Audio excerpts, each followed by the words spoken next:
The coolest thing about this camera is that any still photographer or amateur can just pick it up out of the box and just start to shoot films. When the prototypes of the 5D Mark II came into the Canon offices, I saw this camera, saw what it could do, and I just knew I wanted to try something with it. Little did I know that we'd kind of put together this little short film called Reverie. You know, we were doing storyboarding between midnight and 2 a.m. The day of the shoot, and at 4 p.m. we said action for the first time. We shot it over 2 nights on a relatively small budget and cut it in 4 hours. My experience level with this, I had no manual, I literally hit record. We're not talking complicated here, and just about anyone can pick this thing up, buy a few nice lenses, and be producing some pretty amazing quality footage.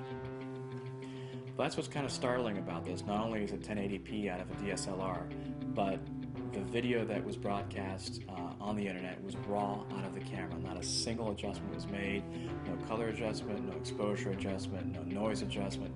All the gear that I used was still photography gear. The quality out of the box is outstanding, and it really isn't that steep of a learning curve. And for still photographers that already know how to use the Canon system, it's not a leap. It's just a little bit of a small step. The lens I used on the car rig was a 15mm fisheye, which gives you that kind of cool circular distortion. And one of the cool advantages too was that the camera is so light and small, we just had to use 3 suction cups to mount it on the front of a car and drive around New York. You know, you don't have to have a whole film crew trailing the car with lights, etc. It was just me in the car and Jimmy the driver.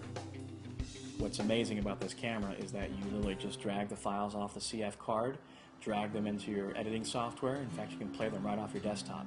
There's no rendering, no complicated, anything. I really try to stick to prime lenses for this film. The 24-1.4, the 50-1.2, 85-1.2, 135 f2, 200 f2. The idea being shoot with the best quality glass that you can get for still photography that you generally don't have access to on a regular video camera. The whole idea is anyone can shoot 1080p video today with the cameras out there, but the ability to shoot at f2 is completely new, and that's what makes the look of the film so unique. Now I can take the exact same lenses I've been working with for 18 years and just adapt them onto this system with knowing exactly how they're going to react, what the depth of field is like, how they focus, when the appropriate lenses works for each situation, and use the same techniques I've been shooting as a still photographer. One of the things that can't be forgotten about this camera is how small it is and how lightweight it is.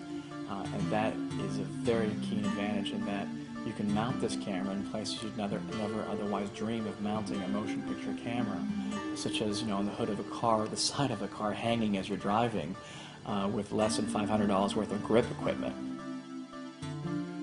What's truly groundbreaking about this camera is its performance in low light. It's almost as if though whatever you can see with the naked eye can suddenly be recorded on a video camera in high definition. So as a still camera in and of its own, it's pretty impressive. The fact that you can do this at 30 frames a second is unbelievable.